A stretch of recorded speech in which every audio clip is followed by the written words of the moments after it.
Okay, everybody, we are back after some technical internet issues, and Dan John was just reminding us of the time that he got hit in the head with a discus and almost died, and then had a miraculous reboot that was teaching. I think the lesson that we were getting at, Dan, was that sometimes you have to work really, really hard at a goal, and you throw just a bunch of spaghetti at the wall and hope some of it sticks.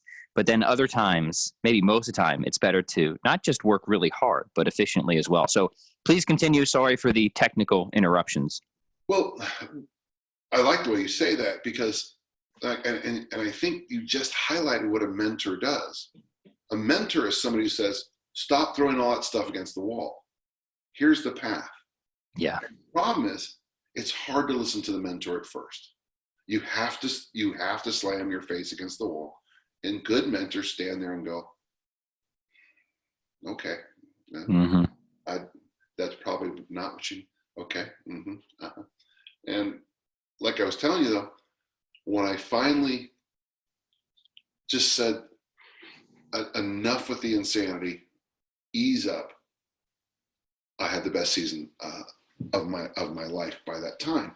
And it's fascinating because the next few times when I really became a good athlete again is when I was so busy. I still had the draw to throw far and do other things, but because of having children, multiple full-time jobs, things like that, I had to whittle away all the nonsense. You know, when I go online and people make fun of like programs like My Easy Strength and stuff, very often it's young men who, you know, live in their mom's basement and, you know. I've never actually followed the program.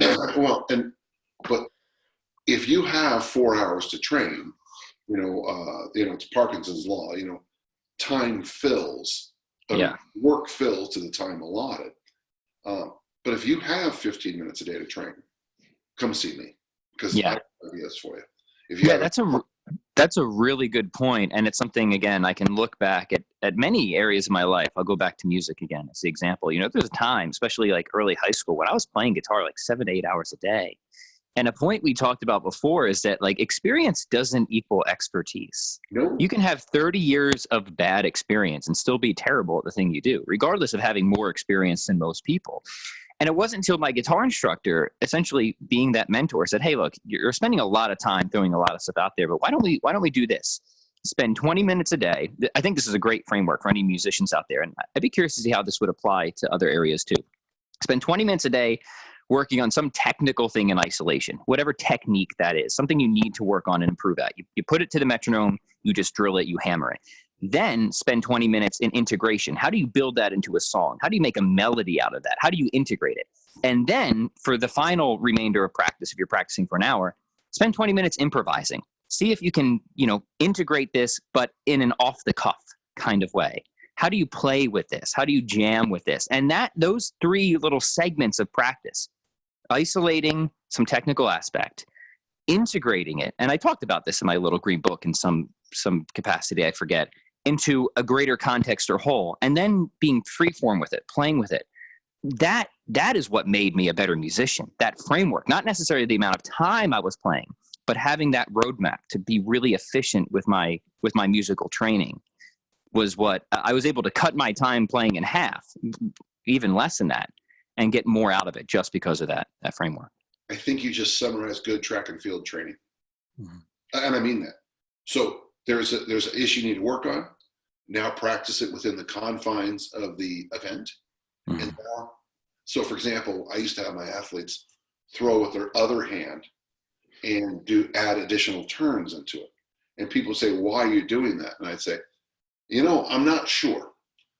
But what would always happen is the athlete would then tell me after doing throws with their opposite hand with extra turns, say, gosh, the event's so simple now. Yeah. So sometimes jazz or jamming simplifies the basics. Mm-hmm. Yeah, and this is definitely true for just general fitness too. It's like, okay, first we need to work on technique because we can't really get the most out of a program. Part of the efficiency thing is making sure we're doing the exercises right. So, okay, maybe we do need to isolate technique and just do some technical work. And then we do want to integrate it as quickly as possible. We don't want to just practice technique. We want to put it together in a program that's oriented toward or aiming at some particular outcome. And then at some point, we hopefully want to step out of the sort of the gym altogether and put our fitness into real life, whether that's playing with our kids or doing, I don't know, people into obstacle course racing or something where we play, we have fun, and we take these skills that we've been working at, these abilities, and we live them out in a free form way. So yeah, I think there's some application there. You know, it's funny, Pat, is that at the end of the two, I do a new workshop every year, actually just for my own benefit, just to keep my head. I got you. My 220 workshop ends with something called Coaching 101. Mm-hmm. Number one is embrace the obvious. You want to be better at guitar, what should you do? Play the guitar. Oh my God, where'd you come up with that? I know. It took me years and years. I don't have the exact phrase I use, but basically is invest wisely in asymmetrical risks. Mm-hmm. Here in Utah, you get new tires every 3 years. You get a new battery every 3 years. But the tires are good for 4 years. You really want to drive on that with bad tires that fourth year? Really? That's what you want your children in? Asymmetrical risks. As a thrower, if it comes down to one throw, I'd better train how to throw one throw. Yeah. Not six, but one. And the third is, basically trust the process. And it's funny because what you just said there sang with exactly what I'm doing this year.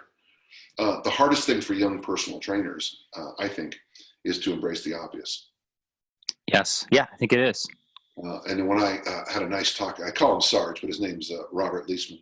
Hi, Robert.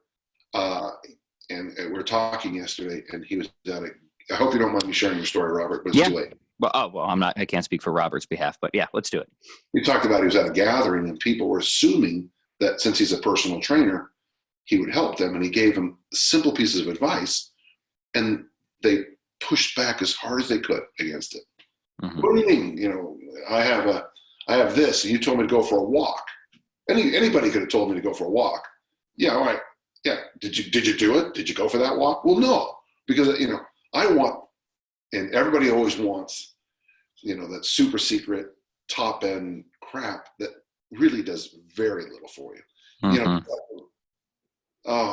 When years ago, and I still think there's value to alactic training, but if you're saying, dude, when Art Devaney first brought out alactic training, I thought that's really interesting because really it reminded me of the way we lifted weights at Dick Notmare's. But if you're telling me, hey, bro, what do you got on lactic training? I'll be like, oh, come on, just stop, okay? Just stop with the big words and the nonsense. If you haven't put the work in, if you haven't practiced your scales as a musician, if you don't know your times tables as an accountant, honestly, let's just start there. Okay? Yeah. Mm-hmm. I thought Robert's insight was great. It ties right into what we're talking about, I think.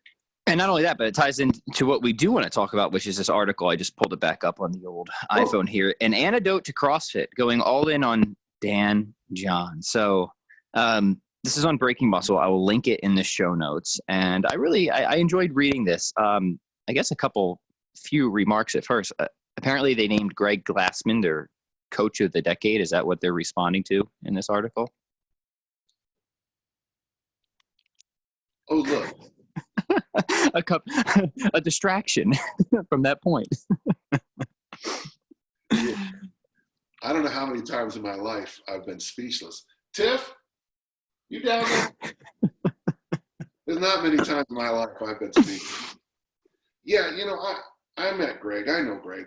Greg's been to my house for dinner. But calling him a strength and conditioning coach is I don't think appropriate. Because strength and conditioning the way I define a strength and conditioning coach, he's clear in the beginning. If you're a world-class 800-meter runner, he'll slow you down so you can do more push-ups. Mm-hmm. He's clear about it. It was really hard for me to read that. So when I got that, I'm a bit of a jerk, and I admit it. I sent a little note off to Breaking Muscle that said, I won't quote it, but it was, I questioned the choice because there are so many good strength and conditioning coaches out there who deserve. I mean, there are people at some of the universities doing just amazing work. Yeah, people that most people will never hear about. So it's kind of a shame, and I don't have much to say about Greg Glassman. In fact, I've always been pretty distant from the whole CrossFit thing for a while. But you're right. There's so many good, and it's always frustrating where there's always so many good people doing so many good things. You want them to be highlighted. But Pat, why was it such a great choice for them? Well, so first off, some background. We both used to write. Do you still write for Breaking Muscle? I did years ago. Let's talk about. We're talking about it. Oh yeah. No, he's Greg Glassman, of course. If they would have picked Stu McGill as the most influential person of the early part of the century, which I could actually make the argument that Stu McGill's work in my field has been because the back is the nexus of the issues we run into in my world. Yes. Pounding people, getting blown up. The spine is where it all, that's X marks the spot if you're Indiana Jones, okay? Mm-hmm. And we're not going to be talking about, I'd be saying, God bless Stu McGill, Yep. And we move on. That's right. If it's Greg Glassman, people will talk about it. And here's the people will do podcasts on it right now, right. like we're doing. And Pavel did this interview a couple of weeks ago with Joe Rogan, and I listened. Someone said, "Did you listen to it?" And I said, "Yeah." And what'd you think? And I said, "Well, that's not the Pavel I've had breakfast with. That's not the Pavel I've had dinner with. That's not the Pavel I spend time with at the Sky Clubs." It's he clicked on to his evil Russian persona. Greg Glassman at lunch is a totally different guy than Greg Glassman on the stage. Sure. Mm-hmm. And Greg likes to battle people, but not at lunch. And I just and I think what you can do sometimes is if you're trying to really get people to talk about it, you do this. The most watched video I've ever had is the one where I basically said, I don't get the whole thing with Turkish get-ups. I had more and here's the thing, brother Pat, I think Turkish get-ups are fine. I don't think they're the antidote to everything. I'm with you, Dan. I'm with you. I don't think if you do a Turkish get-up with a lot of weight makes you better than me. I got these people all the time getting on me, and I'll say something as simple as, can you press your body weight overhead? Well, no, but you can do a Turkish get-up with 48. Yeah. Well, everybody would say the minimum, you should be able to press your body weight overhead and snatch your body weight. And if you can't, don't worry, you're still a fine person. I'm just saying it. So you get into this little thing where you're running down this, I'm going to stop right there because I don't want to get back into the Turkish get-up. Let's stick with what we're doing. Direct your angry emails at Dan this time. Yeah. So, breaking muscle. I thought breaking muscle a few years ago was really going to take over, and I've said this to their editors too. But what hurt them is they got into this thing of 7 ways to terrorize your triceps, 4 things, and the articles went from being lengthy to these bullet points. Yeah, it sucked. Yeah, I'm with you, and that's part of the reason I stopped writing for them. Their website also looks like trash right now. I mean, there's ads all over it. I can barely even get through this article. Admittedly, I haven't seen anything on Breaking Muscle in quite some time since you shared this one. Now, this article I thought was well done, but I'm with you. I was very optimistic. I enjoyed writing for them. Yeah. Many years ago, I thought they were doing good content, and something happened. I don't know what it was. I've talked to some people about it, but and here's the nice thing. The people working there now are very good people, but again, they're trying to, and again, they're making business decisions, and God bless them. That's something I don't have to do. Mm-hmm. What I do, I never have to make a business decision. Everything I do is based on, I feel like doing this, talking about this. Pat, should we talk about how much you pay me for this weekly podcast? Yeah, let's talk about your salary, Dan. Yeah, because we're going to double it in 2020, right? Right. Yeah, I'll have to, we'll have to budget it out, but I think we can make it. You're worth it, Dan. You're absolutely worth it. I'm good. I'll bless you. Well, the thing I did find interesting about the article is I don't know if it really, I thought the article was very nice and I really appreciate it, but I wish there'd been like, it said push, pull, hinge, squat, load, carry. Excuse me.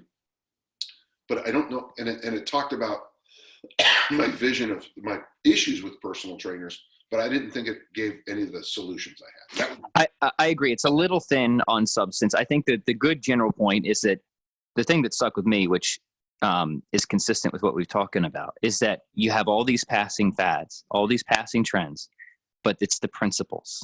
It's the principles that stay the same. And they're acknowledging you, rightfully so, as being that guy who, quote unquote, hasn't changed much in the past 10 years. But that's a good thing, because because when everything else becomes popular and fades away, Dan John is harping the fundamentals. Let's get back to let's practice the basics, which is just what we've been talking about. And I think the article did a nice job of highlighting at least that much, even if it didn't propose some of the specifics that you typically talk about. And honestly, it said the past 2 decades, which I found interesting, because I've been doing this for over 4 decades. We're pushing now into my 42nd year of being a strength coach. Yeah, you didn't just come around in 2010. Yeah, and I was reading you long before that. Back in high school, I was reading your stuff. And it would be interesting if we could. I always think that'd be fascinating to have Pat Flynn in his high school shell, with his, the high school with his. What year did you graduate from high school? High school computer lab, looking at T Nation articles on the fly. Yeah. I graduated high school in 2008. Oh my gosh! So gosh, you're the same age as my daughter. Yeah. Yes, I am. How about that? That's amazing. Okay, so I would know the 2008 material. It'd be interesting for you to sit down with me. My daughters will both say that they'll be at a thing and someone will bump into them that they went to high school with. And they'll do this. The high school kid, boy, especially, will go like this. Yeah, I got to just tell your dad,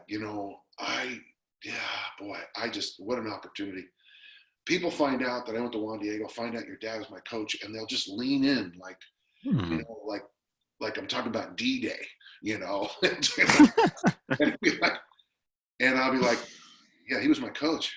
Oh, and you miss that. A lot of people miss that opportunity. But back in the 80s, I was probably not as clear on some things. I had to get a little. So in 2008, I probably still, in the fundamental human movements, had too many. But don't forget, so I apologize for any misinformation I gave you on Pat Flynn.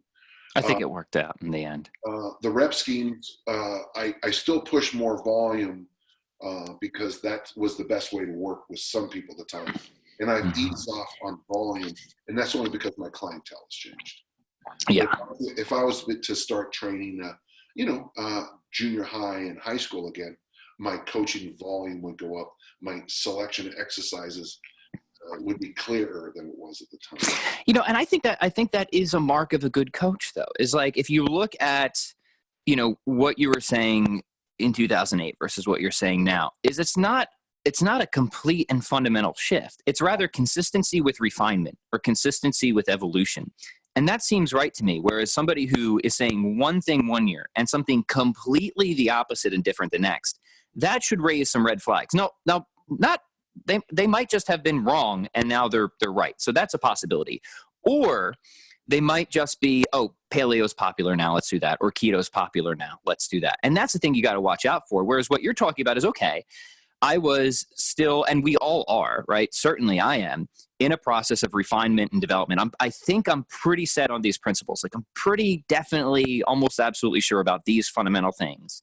And now I'm going to figure out how to best apply them in this context or that context. And so that kind of variation, I think, is a good thing and to be expected. But it's that return to the principles and the consistency there that at least is something I always look for when I'm reading or studying people in many different fields, but certainly in the strength world. Well, the other day I was helping one of the trainers at the gym, Amy, with a drill. It's called the Polish drill. It's a 5-part throw drill. So feet together, throw, right foot forward, throw, left foot forward, throw. Right foot, you lean back, long pull, left foot, lean pull. So it's a 5-part drill. And she asked me while she was doing the drill, she stopped and, am I doing it right? And I had to stop her and say, I coach after you finish the drill. I cue during the drill. Mm-hmm. So the feedback, she was expecting, my point on this is that the biggest change in me in the 11 years is my appreciation now of, we need to pick this set of exercises, this set of movements, this toolkit, which gives us these exercises, these words we'll use, coaching, cueing, and then the coaching points we'll make after. And that would be the big change for me in the last 11 years, since you were in school. For me, one of the things I've realized is that we got to get better at the basics. Oh my God, it keeps coming back to the same thing. So I work hard. I have more push-up cues now than I had in 2008. Mm-hmm. We do the push-up. We still push up, but we're better at cueing and coaching the push-up than we were in 2008. Yeah. I think that's going to sound so strange, gentle listener. I think about the push-up or the hip thrust, the naked, the glute bridge hip thrust. I will look at those exercises as closely as I look at snatch and clean and jerks. Because there's always the clues to the journey are always in the small things, in the plank, in the goblet squat. Yesterday I was working with a 14-year-old boy, 2:00 freezing here in my gym, this poor kid, and he was wearing Vans because they're back in, and he was doing disastrous work in his squatting. And I realized that, what did I realize? It was his shoes, which I haven't, because Vans are totally flat. He doesn't have the flexibility to get away with it. And it was funny because here I've gone, I can remember Vans being a problem in the weight room. Man, if I said 30 years ago, when those checkered shoes first came out. I remember. I'm thinking 30 years ago. And the kids had to wear those shoes. And I remember thinking, God, they've come back. This problem has come back. Here's the thing. I think the article would have been funnier if it would have been called the Antidote to Fitness. Because I was going to say, what exactly is the problem he's diagnosing with CrossFit specifically? Oh no, but anecdotes. I always tell stories. Oh, anecdote. Anecdote. See, yes. They need you as the punny headline writer. Yes, that would have been good. But the antidote. I found that, but I don't. Here's the thing: if you don't get blown up by CrossFit, and we know that the numbers support. I mean, I'll bump into people all the time, and they'll have these stories, and no one can track this because all they did was leave the CrossFit gym. And so they're not tracked. There's an untracked population. When I was up in Portland, the one guy told me that his business was getting really hurt recently, and I go, why? He goes, well, all the CrossFit boxes have closed in my area. And I'm like, see, but that's not a statistic we can use. But it would be interesting if CrossFit, they have the resources to do it, was to honestly go out and have researchers call up people, and they have the money to do it, and say what happened, and maybe they'll find out that certain injuries injure people. But ultimately, we know that if you walk 6 to 10 miles a day, you're going to have no issues with carbs. You're going to have no issues. You're going to turn into a fat burning machine. We know that. So the true antidote to most of my neighbors' issues is for them to start walking 6 to 10 miles a day. Walk every morning, get up, walk 5 miles to work, walk 5 miles home. That would cure everything. You're going to feel so good if you do that.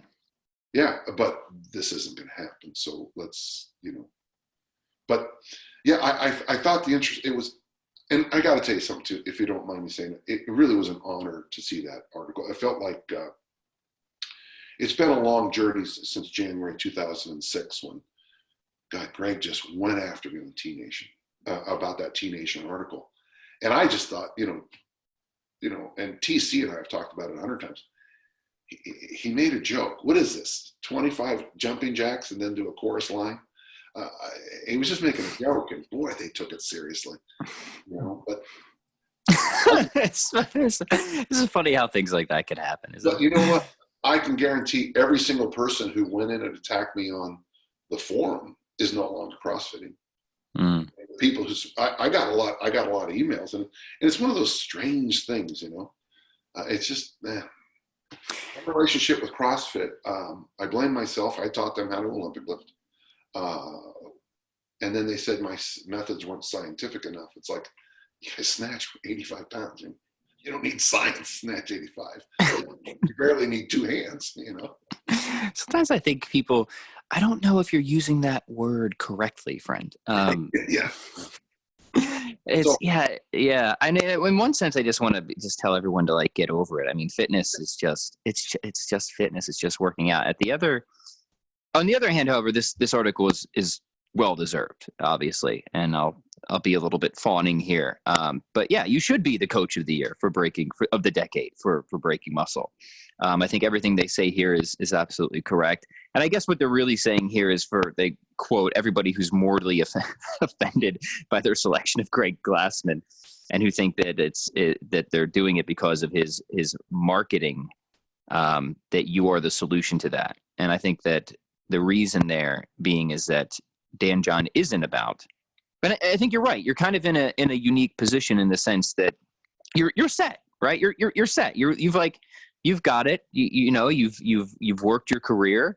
You've paid your dues. So when you go on this podcast, you go to write an article, you don't have to do it from the perspective of how am I going to get more subscribers? How am I going to make more money? You can just, and I think that's an honorable thing it's something certainly I strive for, but I'm being completely honest. I have to pay a mortgage. So I have to balance out, how do I keep my integrity? How do I keep my virtue? And at the same time, get enough subscribers and stuff like that. And I will admit that is a difficult thing to do. I think I do a good job of it, but it does affect the things I talk about and the things I don't talk about, because I do have to make business decisions.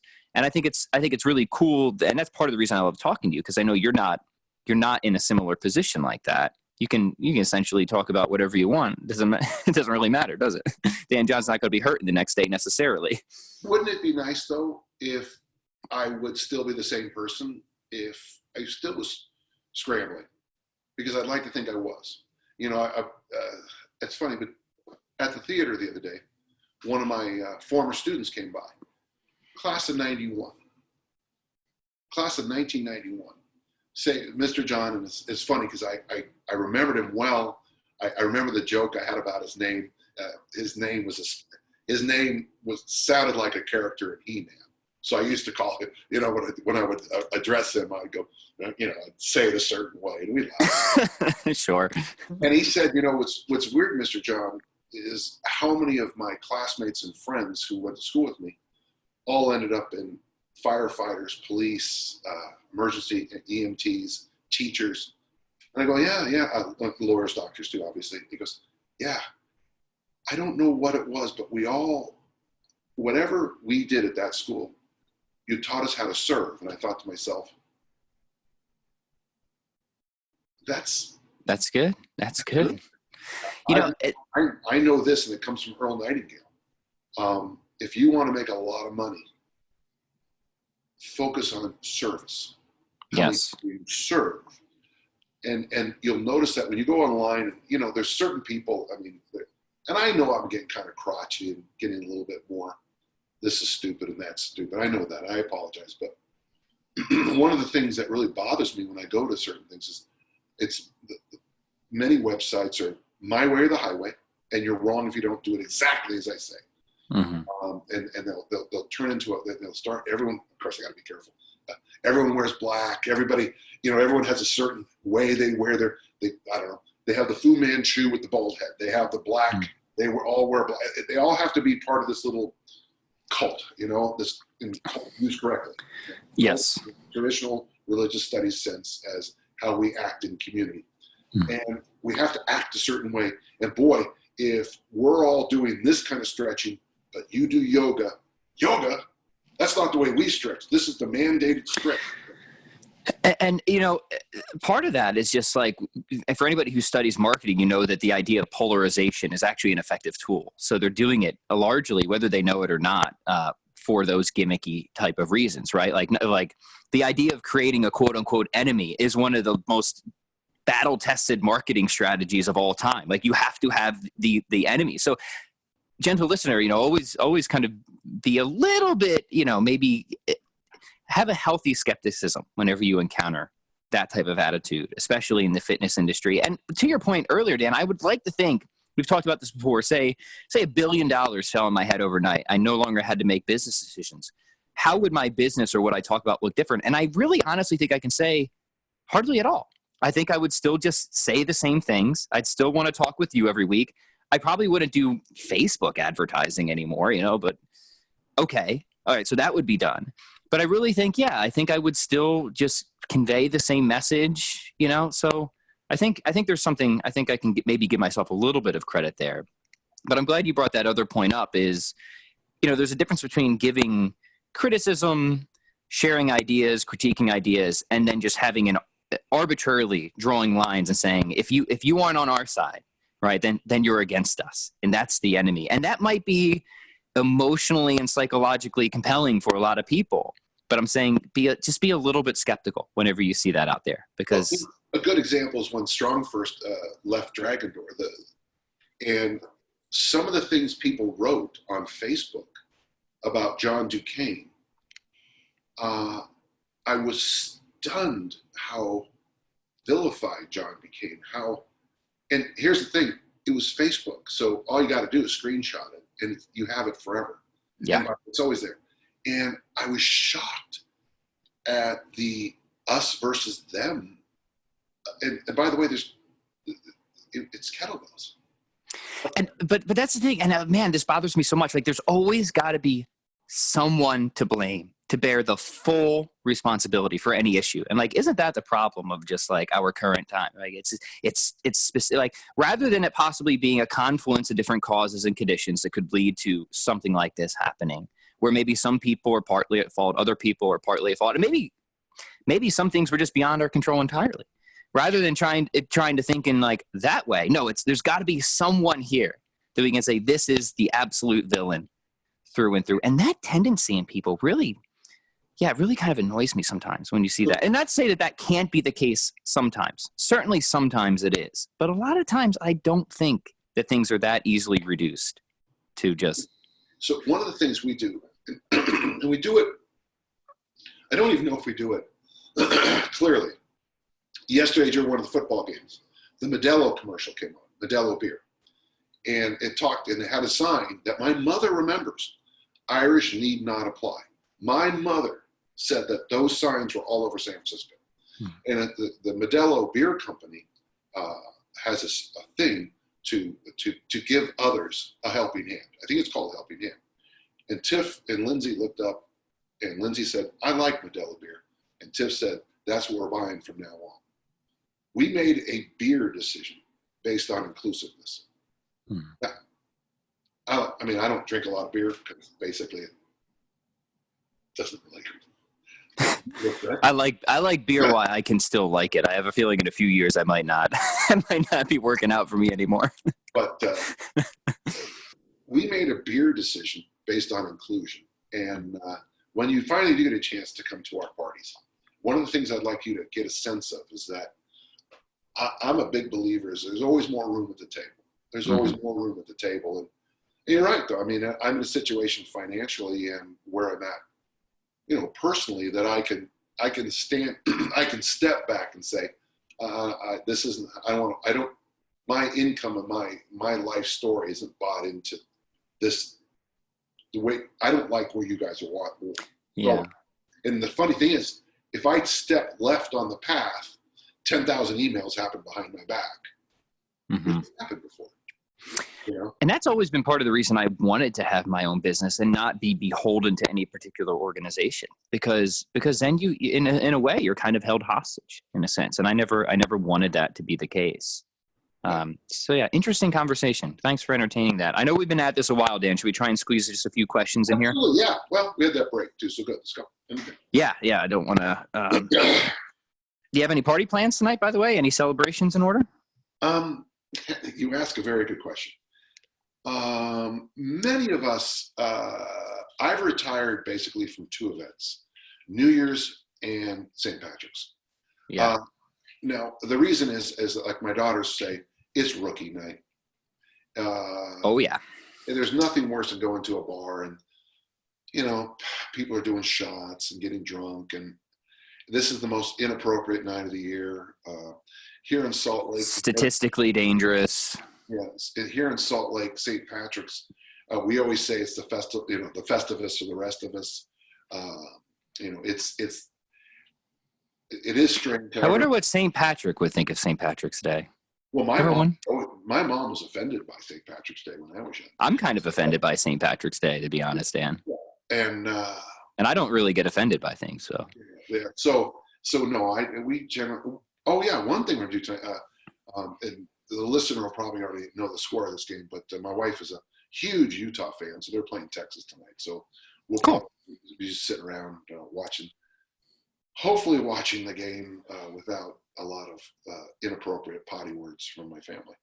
Like it, love it. Yeah, I'm meeting up early with an old high school friend I haven't connected with in a while, so looking forward to that. And then coming home, and we'll probably, this is kind of a cheap thing, but we, because we know the kids won't make it to midnight, and we know that we don't want them to make it to midnight, we'll watch the ball drop from the year before on YouTube. Oh, well played. Isn't that good? Isn't that something? That's good.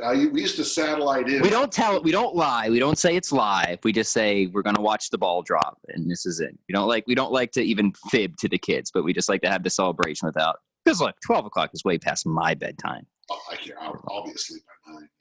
Yeah. Okay, here's the question. This is a long one. Interrupt me whenever you think you have enough info. He says, this comes from gentle listener Todd. Pat and Dan, my youngest brother John and our coworker just bet to see who could lose more weight by the middle of March. I am not a trainer, but was elected to be John's coach. He is 47 years old, 5'11", and weighs 230 pounds. I do not have any waist measurements to share. His competition is about 6'4" and weighs 275 pounds. I was trying to convince them to bet on percent of weight or waist measurements, but they decided to bet just on total weight. John is at a disadvantage because our coworker has a lot more weight to lose, but I think he has more willpower. The difficulty is that John doesn't have a gym membership and has no interest in joining one. He also has almost no exercise equipment. I could lend John one of my kettlebells, but I think he would be unlikely to use it. He thinks they are funny looking. He does have a pull-up bar and some decent hills on his property. He is confident that he can do a couple of pull-ups. It has been a long time, so I'm not sure. I was going to have him do hangs above and below the bar with negatives until he can do 3 pull-ups.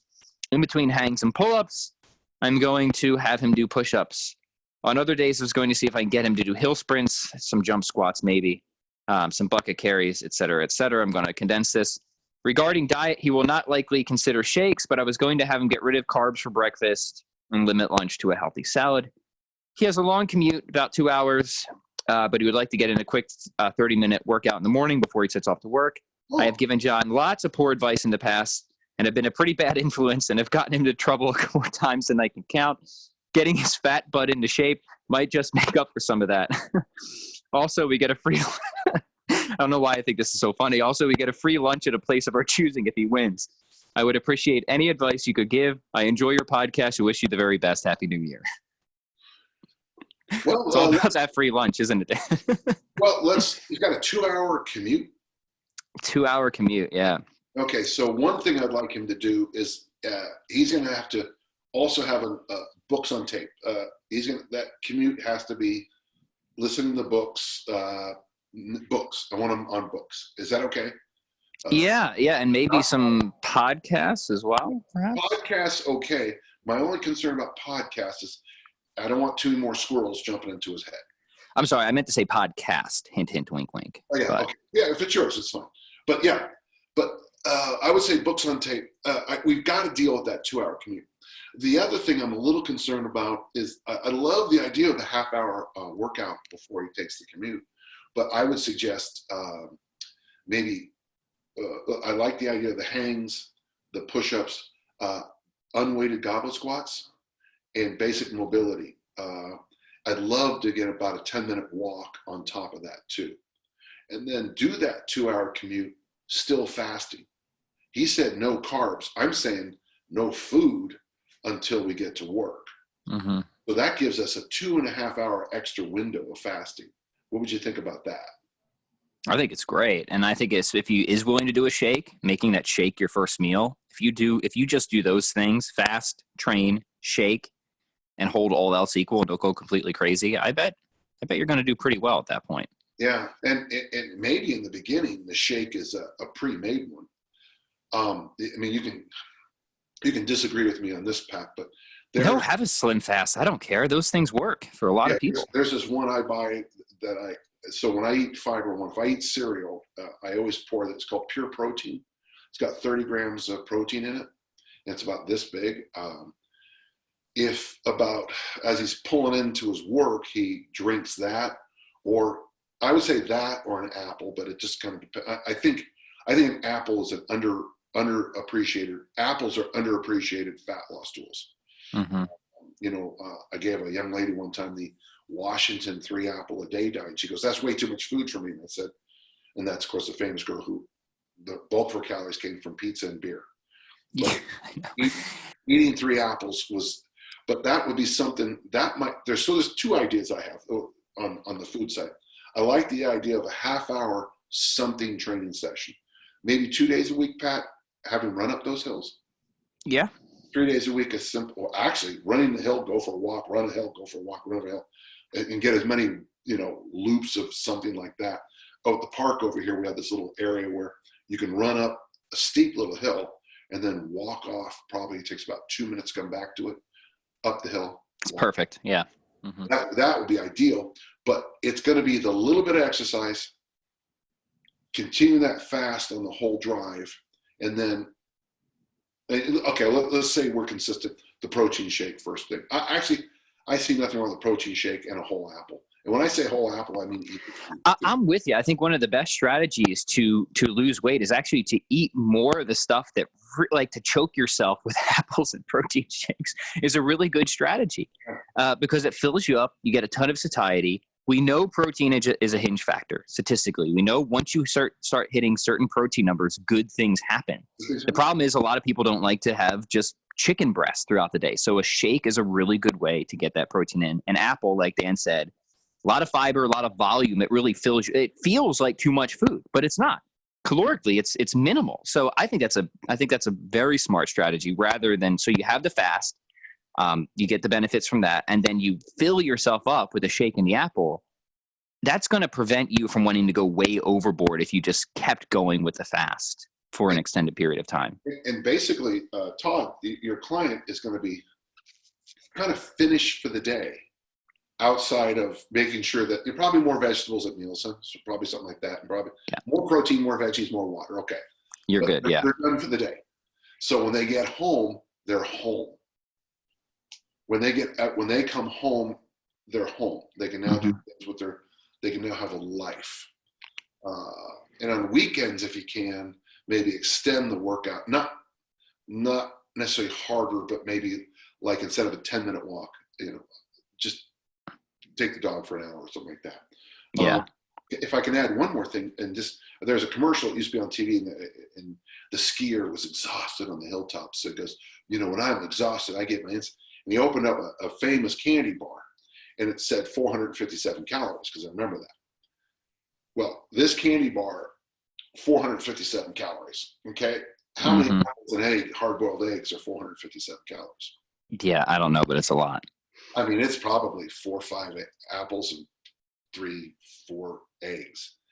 Trust me, if you ate 4 apples and 3 eggs, hard-boiled eggs, call me when you're hungry. You're gonna be a week. So that would be something I'd want. There are disadvantages, but here's the advantage you have, Todd, is you ask the question. Now it's up to your client to do it, but it's a real simple formula. And March is, I figured out, it's 2.5 months. Easily the fasting, the protein shake, the apple, that little bit of exercise, you're probably looking, I'm thinking, I don't think it'd be out of bounds to say a pound or 2 a week for about 4 weeks. It'll stagnate about week 5 or 6. You'll have to add something then. Something will have to change up.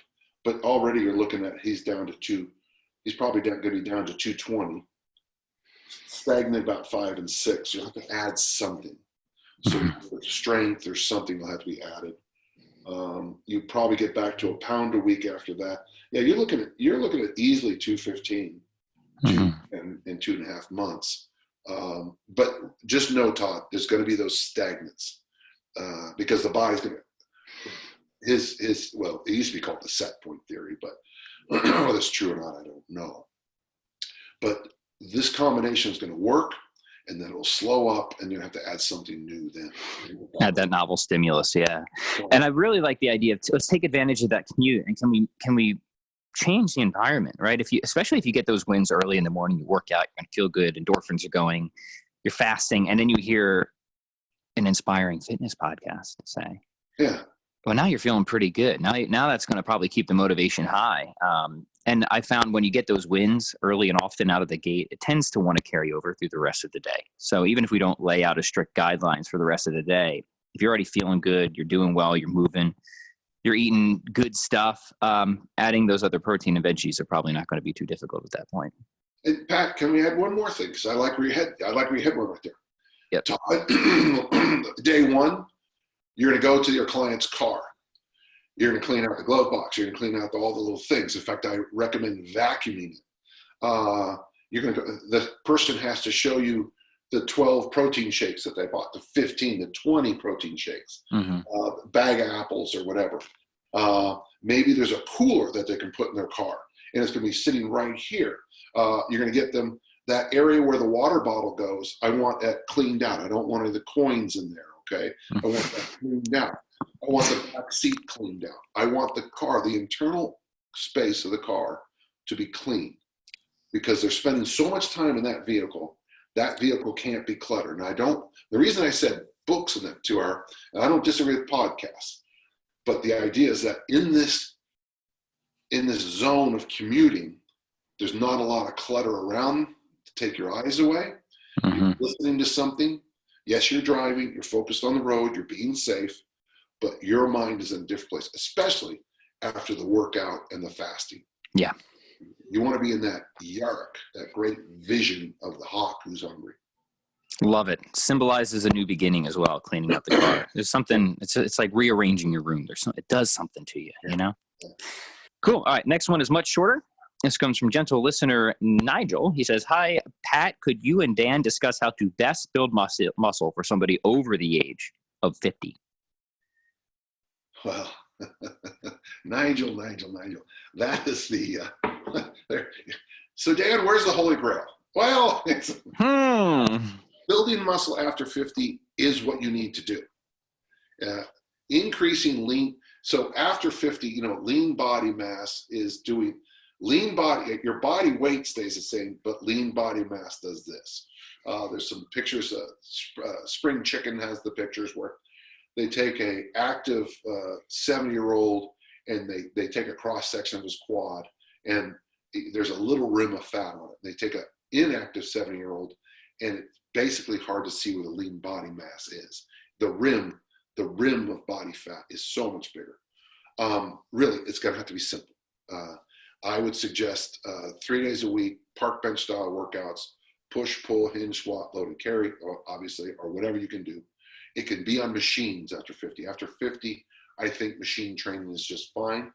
You want to keep your rep ranges 20 to 30 reps total. So 3 sets of 8, if you're on machines, works great. 3 sets of 10. I would suggest on those 3 days a week when you're lifting, if you could, it'd be nice to have a day where you let's just stick. Okay, I had a good idea, but that's going to be too complex. 3 days a week, park bench workouts. Try to over time increase load. Don't get crazy. You can do something as simple as what Josh Hill's great recommendation. Week 1 is 1 set of 20. Week 2 is 2 sets of 15. Week 3 is 3 sets of 8. Week 4 is 4 sets of 5. Start again week 1, especially on machines, and you're just trying to go up in weight every month. Yeah. Walking is important. On the days where you train, on the Dan John workouts, you can choose the one where you do a 10-minute walk before every workout, folks, I got to tell you, that is money. Coming into the gym after a 10-minute workout, I would prefer you not use a treadmill, but I get it. I understand. A 10-minute walk where you just walk. And then on the other days, as best you can, and I'm not a huge believer in the magic of fasted cardio, but I am a huge believer in the magic of fasted cardio. Going for a half an hour walk in the morning with maybe 1 cup of coffee in you is a game changer for so many people. Mm-hmm. Those would be, and then of course after 50, sleep becomes so much more important. My daughters get on me. I was joking yesterday about that the early bird special starts at 3, and why do they wait so long? I was telling my daughter that, yet last night we ate dinner at 4 o'clock. I'm the same way. It's like at 2:30. I'm asking Christine, can we eat soon? Well, I mean, last night we did burgers because it was, we were watching football. So I went out and grilled burgers while it was still light. And so I haven't eaten since 4 o'clock yesterday. Folks, that's about, we're sneaking up on 16 hours of that right now. But I'm 62, and those fast periods will help you a lot, Nigel, a lot. Walking, some kind of fasting, basic workouts 3 days a week. You're fighting a little bit against nature, but working with nature will help you a lot. Love it. And medically, if you don't mind, Pat, if you have a good doctor who will allow you to get a hormone profile besides blood tests, getting that testosterone level looked at is valuable. I'm not telling you to do testosterone hormone replacement. I never said that.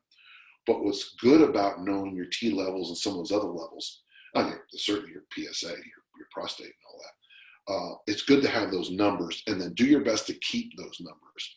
Mm-hmm. One of the weird things I found is that I can spike my numbers, my T, by fasting. So I went last time to get my testosterone, my full blood profile. My test numbers were through the roof because I came in doing a fast mimicking diet, which shoots your testosterone up. It's like cheating. Thursday I'm doing my double red, my blood draw, which helps me immensely to keep my hematocrit level down. Now, if I was a racer, I'd want it high, but as somebody who wants to live to be 82, I want to keep it low.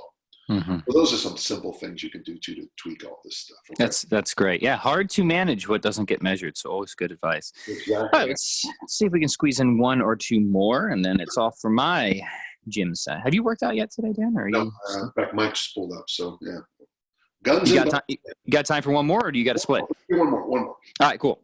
All right, Brian Sailing asks, almost always I read where someone does a workout or a new workout and says, boy, am I sore, can't get off the toilet, those sorts of things. I can't seem to get there. I could do 500 in swings and wear out my grip, but I'm never sore. I can do a couple hundred lunges and don't think I can do another, but get off the toilet just fine. Is this normal, or am I just reading too much into what others say about their workout? So how should you think about this problem of soreness here, Dan? Is soreness a measure of an effective workout or training session? What's going on? The problem with soreness is that, and some people say, well, when I do inclines, I'm sore here, so that must be building here. The problem with soreness is that delayed onset muscle soreness is the science tells us that we know absolutely nothing about it. It's like what a shin splint is. You ever heard of shin splints? Yeah, I have. Shin splints have been around since the dawn of humanity. We still don't know what they are. Mm-hmm. We're not sure what a shin splint is. People get them. People complain about them. We don't know it. Mm-hmm. Somebody told me, well, there's 22 things that are shin splints.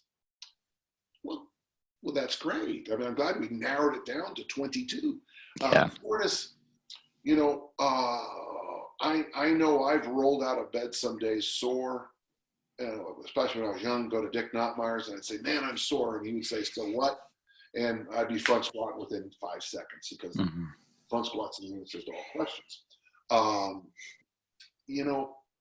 Soreness is individual. But it's like soreness and ability to tolerate pain are very individual. My ability to tolerate pain, in some cases, extremely high. I pass out when I give blood. because I have a little condition, and there's nothing wrong with it. Just my veins bite when they stick me with a needle. But that doesn't mean I've been donating blood since 1977. So my ability to tolerate a blood draw is low. And then I keep coming back. Hello, Mike. Come on and meet Pat Flynn. Hey, everybody. Mike. Come on in, Mike. Come here. This is Pat Flynn. What's going on, Mike? Welcome. Welcome to the Pat Flynn Show. Good to have you. Warren Brown, the smartest programmer in the world, all your programming. He should have his own podcast. Let's get him on a conversation sometime. Why not? Sound good. Mike, how about next week? Get here early. Oh, he's not interested. He's too cool. I get it. Yeah, maybe once we reach the big time, Dan, we can get the big guests on. That's right. So soreness is one of those things, Pat, that's going to be very individual. And, I've had kids quit because they were sore. And I'm like, dude, man, if this is the worst thing that ever happens to you, this is pretty good life. You're sore doing front squats, That's just the way the world Focus on progress, right? Like, are you getting stronger? Are you reaching your goals? So it is interesting. And I'm sorry, I forgot the Ranger's name. Brian, is Brian? Brian Sailing. Yeah, Brian, you're kind of, in a way you're lucky, but I also have to tell you, in a way you're not lucky because you're going to have a hard time. The nice thing about DOMS is that it does give you one more factor in reviewing your workouts. So it would be interesting to have you, like if you were training with me, it'd be interesting to see what quality, what things you need to look at so I get sore. I get sore. I'm sore today. Yeah. So, Brian, you want to get sore, just do the workout that Dan John described. Or here, if you want to get sore, do 5 sets of 8 Bulgarian split squats with a tempo. Yeah. I don't know if you'll accomplish anything else from that, but I guarantee you're going to feel a little bite tomorrow. And they got to be heavy. But then I've worked with people, Pat, who, we'll do an endurance task and they can just click a switch in their head and just keep driving through. There's a book, it's from the 1980s, and it's called Float, Shuffle, Coast or something like that. And the woman describes doing a run in San Francisco when she passed this man who was saying, kill, kill, kill, kill on the run. Well, I know it was my brother Ray, because my brother Ray did the exact same run every year. And that was his mantra as he ran. He was in terrible shape, but he could just push himself through anything. So my brothers have this ability to push themselves through any endurance task. And I can look at the same task and go, well, let's just throw it over that, or let's just throw people over that. I'm not, So, Brian, we all have. So the question, Mike, is this: the reader, gentle listener, doesn't get sore ever, and he's concerned about it. I don't think that's it. Yeah, so great. Yeah, really. Mike's insight. Congratulations. Please write that down, Brian. He said, great, nodded his head, and then read a new book. He's read 2 books since he's got here. Awesome. Most well-read person I know. But serious, Brian, so in a sense, there's an indicator you can't use. I'd be delighted to find the indicators that you can use, because everybody has like a set of personal, I don't know, the longer you're in this, the more like clues you have of what's working and not working for you. So for me, there's a certain bounce in my step, how many chins I have, certain things like that will indicate how things are going. When I'm blown up here and I'm hyper red through here, I'm hurting, I'm inflamed. So I have my own little feedback loops. So obviously you can't use soreness, but ideally I can. So. Yeah. Good stuff, Dan. I appreciate it. I'm going to let you get on with your training session here. And before we go, gentle listeners, please, as always, if you're enjoying these conversations, if you're on YouTube, you can leave questions right in the comments. So I'm starting to fetch questions, not just from the email list, but also the comment section below. iTunes, Stitcher, Google Play, help us out with those positive reviews. And Happy New Year, right, Dan? What else? Well, Is that it? and it is. It's a great time of year. Remember, and this is something that we talked about before. Janus, the two-headed god, is January, and this is such a good time. Everyone wants to look forward with resolutions. I always try to make people, as I say, also take a moment to look backward. So that's why I do the top 10 good, best and worst list, Pat. But the other thing is, weigh yourself on January 1st, write that number down, weigh yourself on December 31st. Strive for 1 pound loss or the same. It doesn't matter. But, well, if you're on a bulking program, it would. But the idea is that we're reminded in this month to look backward, and people forget to do that. Mm-hmm. I always tell people, you are literally the sum of all your habits. How you look, how you feel, your income level, your marriage or not marriage, your relationship statuses are all you are the sum of your habits. So it's good this time of year to look back. How well did you do on your habits last year? That's great. Excellent. Same time next week, Dan? Same bat channel, same bat. Same bat time. All right, Dan, we'll see you then. Thanks as always.